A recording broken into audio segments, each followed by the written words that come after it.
തുള്ളി എണ്ണ തിലടിച്ചൂല. ഇപ്പച്ചേ എന്റെ കൂടിയിരിക്കല് നിറച്ചു സാധനം വേണം. അത് നല്ല ഹൈടെക് ആയിട്ടുള്ള സാധനം. ഒറ്റ ഒന്നാൾ തെരയെ കഴിഞ്ഞ ഒരു സീലിംഗ് ഫാൻ എന്തെങ്കിലും കൊണ്ടുപോയാൽ മതി. എന്നെ കെട്ടിച്ച വീട്ടിന്റെ സീണം എപ്പോഴും മാറിയില്ല. ഇപ്പച്ചേ അതല്ല, നമ്മളെ അയൽവാസി അംസാക്കല്ലേ ഓല മോളെ കൂടിയിരിക്കലിന് ഒരു പിക്കപ്പ് നിറച്ച സാധനങ്ങളാ കൊണ്ടേക്കും. അംസന്റെ പേരിൽ ഒരു പിക്കപ്പ് സാധനം കൊണ്ടേക്കുന്നുണ്ടെങ്കിൽ കൊമ്പങ്കാട് തറവാട്ടിന്ന് ഒരു തമിഴോടിക്ക് സാധനം കൊണ്ടുപോകണം. അത് എന്റെ മാപ്പിളുടെ ഇടയിൽ മെയിൻ ആകാനല്ല, ഞാനും അംസിയുള്ള വാസി. എന്താ കിടക്കാതെ കാര്യം പറയുന്നേ? ഓക്സിജൻ കിട്ടുന്നില്ലാന്ന് ഞാൻ തരാം. എന്റെ കുട്ടിന്റെ ശ്വാസം പോകാൻ നേരത്തെ എന്റെ കുടിക്കലുള്ള സാധനം വാങ്ങി.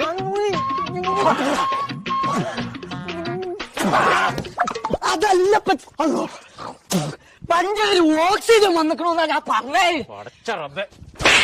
എല്ലാം എന്താ ഞാൻ ദീപം പോകാന്നല്ലേ വിചാരിച്ചേ? മോൾട്ടി മാറ്റോ പോവല്ലേ? വോട്ട് എല്ലാം പോണ്ട്. നമ്മള് രണ്ടാളെ പോണ്ട്. അവസരം പിക്കപ്പിന് സാധനം കൊണ്ടേക്കണല്ലോ, അതിന്റെ മേക്കപ്പ് നിക്കണം. നമ്മള് മൂപ്പര് മേക്കപ്പ് ഇട്ടിക്കേ? മേക്കപ്പ് ഇട്ടിക്കല്ല, വണ്ടി എടുക്കാൻ കുഞ്ഞപ്പ മഞ്ചേരിക്ക്. അതല്ല ഓക്സിജൻ മഞ്ചേരി വന്നത് ഞാൻ കിട്ടില്ലല്ലോ. എന്റെ പുതിയാപ്പളുടെ പേര് കുളിച്ചാളാ. ഒരു സാധനം വാങ്ങണ്ടാന്ന് ഫുള്ള് കോയേറ്റു. സാധനത്തിന്റെ പീറാൻ കെട്ടിത്തരാം.